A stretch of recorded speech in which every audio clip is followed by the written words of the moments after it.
knocking out the competition. The kick-ass podcast that make you want to listen. The place where boxing fans and fighters rejoice. Thumbs up for Richie. You're listening to The Fighter's Voice. Good evening, ladies and gentlemen. I'm your host, Richard Ortiz of The Fighter's Voice, the only voice that matters. And I'm like our guest today, Brittany "GOOSSEN" Brown, who's simply knocking out the competition. She is the vice president of TGB Promotions, which is a promotional company that is just blowing up. Her connected with PVC as well. I mean, sky is the limit where Brittany is going. And we already know that she is one of the founders and one of the most powerful women in the boxing scene, along with the Callie Swansons, the Nancy Rodriguez's. You even got Michelle Phelps, who's behind the mic. And you also got, oh gosh, who's my commentator with ESPN? Somebody help me out here. Christina Potcher, who is just doing big things, and she is a future Hall of Famer. Enough said. I want to concentrate on our guest. Comes from a powerful family, a family that once you hear the last name GOOSSEN, you think boxing, you think Hall of Fame, you think prosperity, and every single time their card delivers. Enough said. Welcome to the show, Brittany. I take my hat off to Oscar De La Hoya, not getting ahead of us right now. He said, I'm going to do whatever it takes to make this fight happen. And I'm sure contracts, once again, we're going back and forth. And, next month we're getting Ryan Garcia and Tank Davis. And there's going to be a lot of questions that'll be answered once that first bell rings. Yeah. Look, all due respect to Oscar as a fighter and everything, I give credit where credit is due. But let's be real. Who made that fight happen is Tank Davis and Absolutely. Ryan Garcia. They were the pushers for that. It was them that put their egos aside and made sure they got to this, that, and, got it done. So as a promoter, I know he was taking a lot of credit, but I don't know that that's justified fully. I think he's got to give credit to those two guys. They're the ones with the following. They're the ones, look what Tank Davis has done. The guy has beaten the Beatles record. I keep saying that. The Rolling Stones at multiple places. He has the largest live gate of DC. Look at Ryan Garcia. Look at his fan base. Look at, he's popular on Instagram. Look what they've done for themselves and what they did to get this fight to happen. And, Oscar's great and all, but you're only so good as your fighters and what they can offer to and bring to the table. And I give all credit to them. Fully. It's easy to put together when you got two warriors like that. Well, I will say this, then I'm glad. Then I will give Oscar this praise. I'm glad he didn't stand in the way of making it happen. I'm glad he didn't say, "Well, no, we're not going to take the fight," because he is the advisor and he is, the Golden Boy president. I'm glad he didn't stand in the way and he allowed it to take place. I'm glad he listened to his fighter. I'll give him that. Yeah. But yeah, all the credit here is for Gervonta and Ryan. Well, and again, I'm going Tank. I'm on Tank all the way. But let's not forget who Ryan's trainer is. Let's talk about that. It's my Uncle Joe. So I keep saying we have a Venus and Serena thing going on during that fight. But yeah, again, all credit to those two. And I wouldn't feel comfortable as a promoter trying to take full credit for that one. That is 100% those two. You know what? I don't even want to put this fight aside because I still want to talk about this fight week. I'm excited for this first battle ring. But Brittany, how difficult is that going to be? Ryan Garcia being promoted by your uncle, and of course, with Tank Davis. You're riding with him, and you brought that up. I was going to bring it up. I'm glad you brought it up. When the fight was signed, and everybody's happy that it's signed, you probably stepped off to the side yourself and said, "Oh shit, okay, this is really getting real now. It's really going to go down." Yeah. Yeah. Yes and no, because it's like when you have two fighters that you really, really care about and they're fighting each other. Actually, no, it's not, because I'm fully 100% on Tank's side. I want my uncle to do well and win, just not in this one, Like, one in your other ones, not in this. It's business at the end of the day. And we know, we probably won't be hanging out fight week or leading up to it, just because it's kind of old school where, I'm with my team, he's with his. But at the end of the day, that's my own goal. The no love lost. No, I'm sure it'll be interesting, man. I'm probably making it more than what it is. And I'm sure you're able just to put that aside and say, it's just business as usual. And I'm going to ride with my team, because you do have a team. It's going to be one heck of a fight. Yeah. Yes, it really is. And if the press conferences were any indication, they're funny. They're young. They bring such a refreshed vibe to boxing. As someone who's been around not as long, obviously, as my uncles or my dad, but look at that. They have Calvin, who's been around forever. My Uncle Joe, who's been around forever. Oscar, who we go way back with Oscar. I mean, my Uncle Joe trained Raphael when Raf fought Oscar 100 years ago. Like, my dad worked the corner of that fight. So you have that old school boxing vibe still. And then these two new young badasses that, look at Tank's career. Look at Tank's numbers that he does. And he's bringing eyes that wouldn't normally have been on boxing. And I'll give Ryan credit for that too. Both of them. They're bringing a whole new, young, hip, cool vibe to boxing that meshes with this old vibe. And it's great for the sport. And I don't know how anyone is not a fan of what they're able to do and the platform they have, and that how big this fight really is. This is the Super Bowl of boxing, and they're in their prime. You can argue that some of the other guys who have met that was so anticipated, they didn't do it in their prime. These two guys, this is it. I keep saying it's the Super Bowl, and it really is. It's like the Super Bowl, maybe the biggest fight in the last, I would say, at least 3-5 years. Yeah. What would you compare it to? I myself compare it to Floyd Mayweather, Manny Pacquiao. What big fight would you compare it to? That's the one. But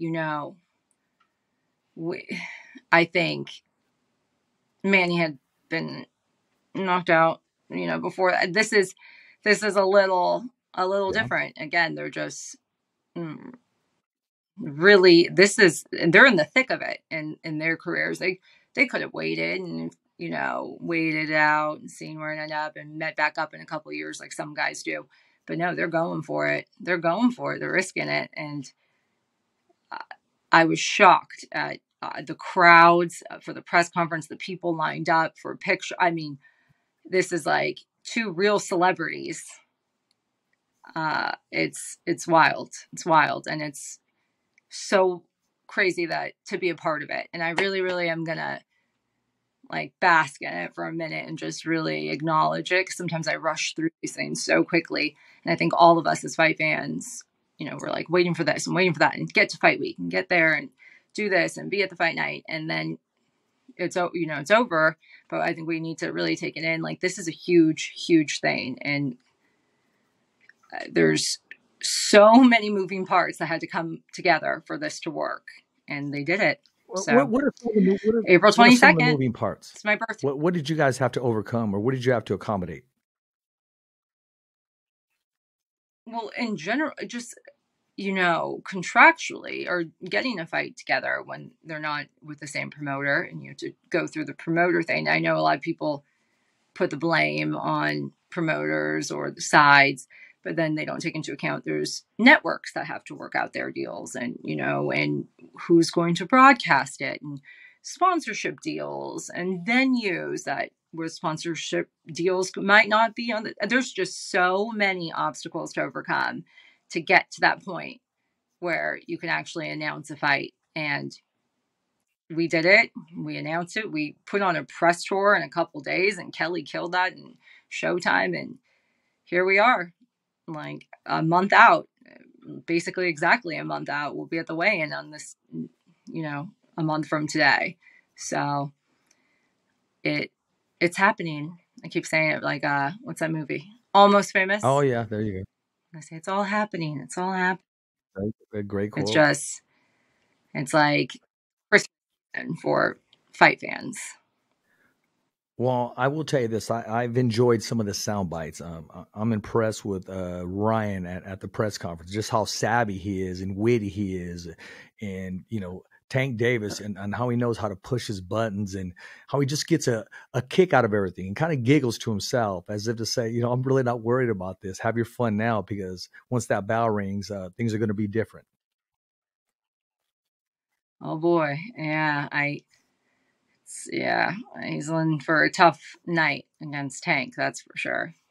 Once he finds his sweet spot, it's over for Ryan. But, he's the king, but Gervonta's the one. So the one overrules here and will on April 22nd for sure. For sure. I think it's going to be but again, Ryan's really nice kid, good kid. It was nice. His whole team was great. Press conference was big success. I was tired I realized it's hard to do those overnight flights when you're over 35, but it was fun. It was exciting that we came to LA and that vibe was so cool. It was outside and it made us realize this is real. We're going. It's happening. It's happening. So to get this week and next month,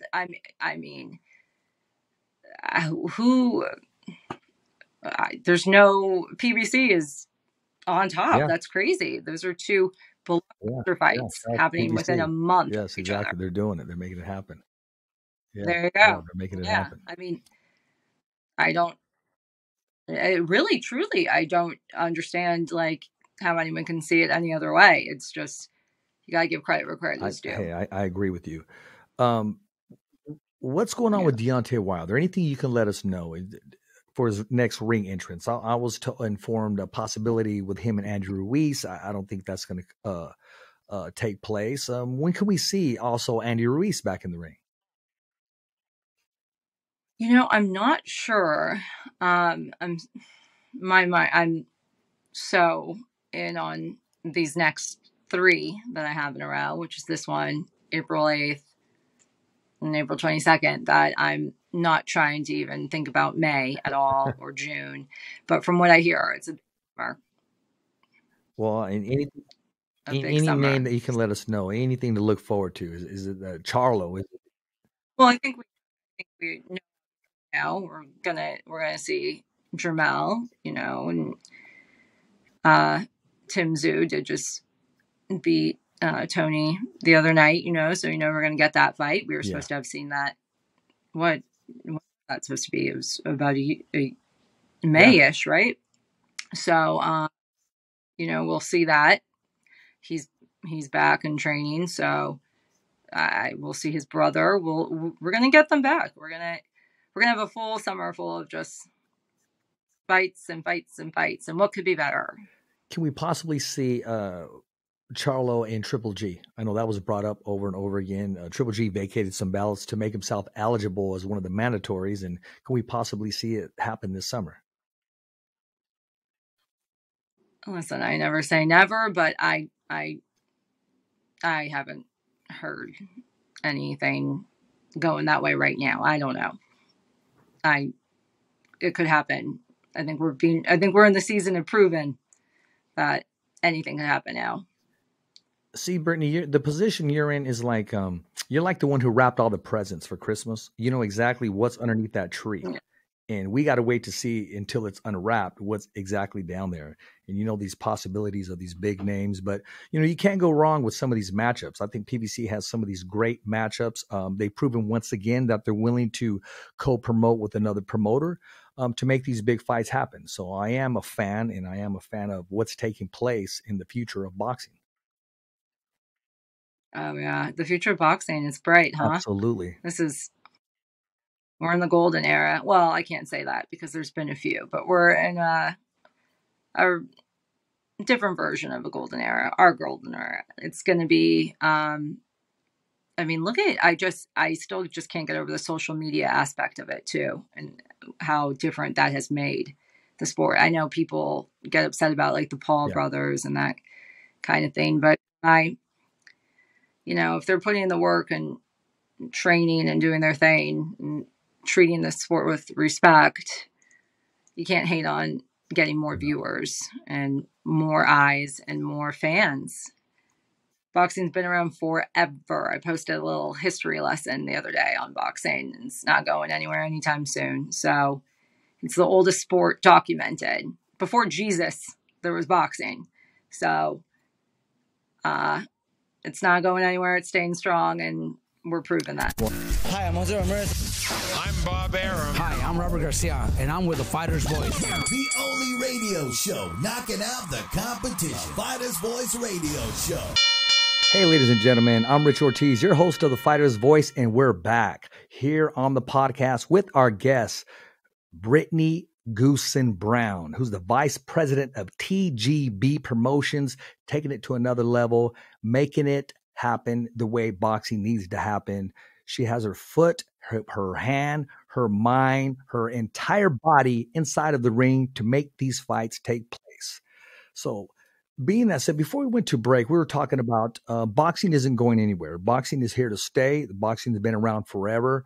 So what do you say to the naysayers of, I don't want to say the UFC fans or MMA fans, but just people that want to say, well, boxing, it's cruel, or you know what, I don't understand the sport. Yeah. MMA fans, if they say this is cruel, they should take a look at what's going on in their sport. But I say, if you knew, it's called the gentleman's sport for a reason. Okay, number one, didn't just get that. I mean, fighting's a natural thing. It's with respect. There's rules. They're not on the floor kicking and pulling and doing this. Not trying to put other sports down, but boxing is technical. If you learn about it, you would love it too, and you would learn that it's not just like some kind of barbaric, awful, body slamming and going crazy and beating everyone up. It's very there's a reason. There's a very skilled set level that you would need to be a fighter. Also, discipline. The discipline outside of the ring that you need to be a fighter is really interesting too. So I think now, again, with the social media aspect, when people are able to see these guys in their training camp and what they're doing and how they're putting in all this work, it does bring a different respect level to the game, to people who are naysayers or who aren't privy to knowing that. They kind of just think they show up on, Saturday randomly to beat someone up. I agree with you. What I will say is, especially these fights coming up that are taking place, that are going to happen, I believe you're actually going to have fans that have never, ever watched a fight in their life watch their first fight this weekend, and for sure next month. I mean, some fans that will become new fans by just the energy, the hype, and they want to know what's exactly taking place in Las Vegas. What's going on? Why is everybody running, and why is it so sold out? And once again, that was another record that is going to be broken. With the Tank Davis, Ryan Garcia, and those tickets went immediately. You thought you would get some; they were gone as soon as they put them on there. They were gone. So I've never been so popular. Okay, everyone right now is calling me. Everyone's my best friend. Oh, I'm your best friend. I'm getting. Yeah, exactly. I'm getting gifts. I mean, I was like, what? This is a big, everyone's trying to even buy tickets, just trying to find a way in there. It's the hottest ticket. It really is the Super Bowl. I went to the Super Bowl too, so I know it's the hardest ticket to find. It's, again, because of those two. Look at the fan base and what they've been able to just the publicity that they've drawn up and the excitement that they've just drawn up just from being themselves and what they've posted on Twitter and their social medias and what they've done in the ring as well. Obviously, both of them credit there, but it's exciting to be a part of this like new wave and new age, and I love it. Brittany, I just had a question come in, and I was going to ask the same question. You said you received gifts. Like what kind of gift did you receive from somebody that was trying to get some tickets from you? Someone offered, no, yeah, someone, and they want to buy tickets, but they offered to like take us on a vacation in their private plane. Wow. Yeah. Yeah. I was like, no, I don't have any. We don't have any tickets. I have nothing. So I think they thought I, was a ticket broker on the side, but I don't have anything, everyone, just so they know everyone's got to buy their tickets. Wow. I mean, there go the gifts. Wow. That's amazing. If I had some extra tickets, I think I'd want to go on a vacation, but this is the hottest ticket to get, and you're not going to find anything available. So I believe it's going to break attendance records. It's going to break pay-per-view numbers. It's just the energy right now. Those hotels are booked like crazy. Anything on the strip or anything that's there is going to be completely swamped. I mean, it's going to like the takeover. Oh, I mean, it again, just the kickoff press conference and people finding out where the Los Angeles one was and the crowds that were piled up. It was really, I mean, it's insane in the best way. It's great. This is what it's for. The fans too. Got to give them credit. I just gave all the credit to Ryan and Tank, and they deserve it. But the fans too. The fans wanted it. They called them out. They were, this is what the fans wanted, and they're getting what they want. Exactly. Next month I got to get some of the trainers on the show leading up to that fight, and just to get their feel of the energy and what have you. Now, this is what I was going to ask you. Then we're going to go back and talk about the Caleb Plant Benavidez fight. When he landed in New York, what was the energy like? What was it? Was it even? Did it shift from New York to LA? What was the fanfare like? Was it? I know it was divided, of course, but who would you give the edge to?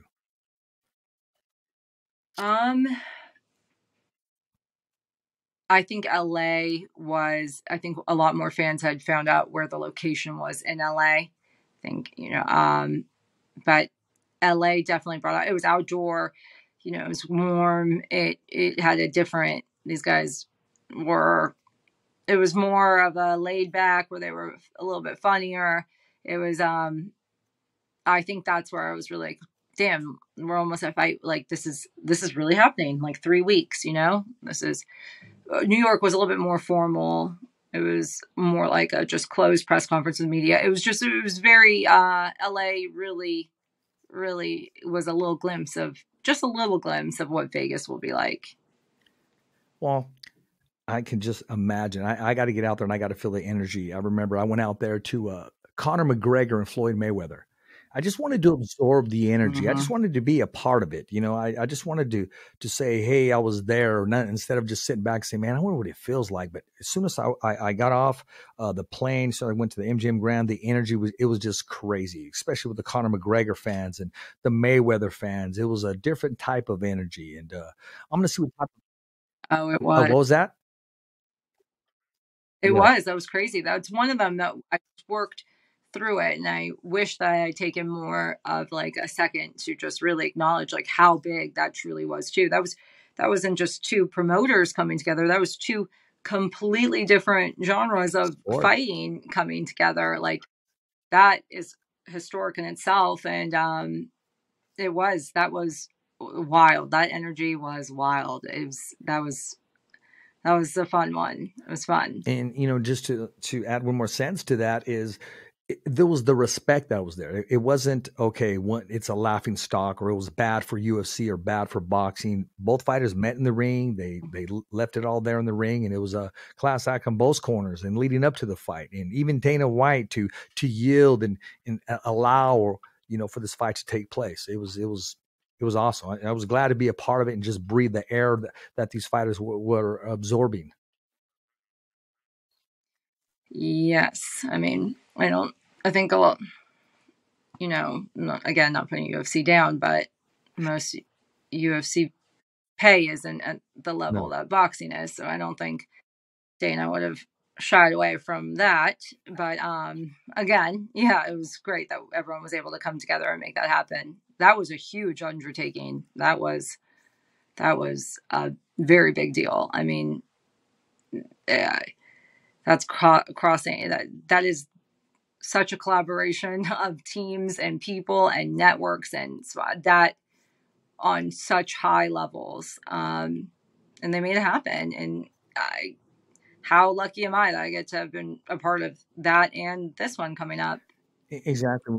It's crazy. Crazy. You're gonna have to write about it with dementia. When you said Dana White was going to stand in the way of that because of the numbers and the income that was coming in, that's why, I mean, networks, they're smart when it comes to numbers. It's all business. That's why you're going to have the Jake Pauls out there, because he has a following. He brings the numbers, and you have it's crazy, Brittany, because you will ask a person off the street or just that's a football fan, maybe not a boxing fan. You ask him, especially the younger generation, who's your favorite fighter? And you're waiting to think you're going to hear Charlo or you're going to hear Benavidez or Caleb, and you say Jake Paul. Yeah. It's the following, and it's happening. But yeah, right. But, you know, you can say that about other, you know, there's great baseball players, but then there's a popular one too, or there's great football players whose names aren't a household name all the time. You know, you'd have to be a real fan to be like, oh wait, no, that guy's the best. You know, certain tight ends that don't just make it, that aren't famous. And then you have someone like Rob Gronkowski, you know, that everyone knows his name, or so that happens. I think again, personality, social media. And these guys really, credit to them. They knew how to market themselves very, very well. He did that. So, yeah, I wouldn't think that it would. That's a casual fan. Well, yeah, absolutely. The question is, who's your favorite, not who is the best. So those are two different questions. Exactly. Yes. Ladies and gentlemen, I'm your host, Richard Ortiz of The Fighter's Voice, the only voice that matters. And if you want to take this opportunity to be one of our sponsors for a future fight, a future show, make sure you contact us at The Fighter's Voice, and make sure you subscribe to our channel, www.youtube.com/The Fighter's Voice. Remember, every fighter has a voice, and so do you. It's a wrap. Thumbs up for Richie. Okay, fight fans, it's not goodbye, but until next week. Remember. It's always voiceography at its finest. So on behalf of Richard Ortiz, the special guests, and all the crew, saying hasta luego, babies. And always, thanks for listening.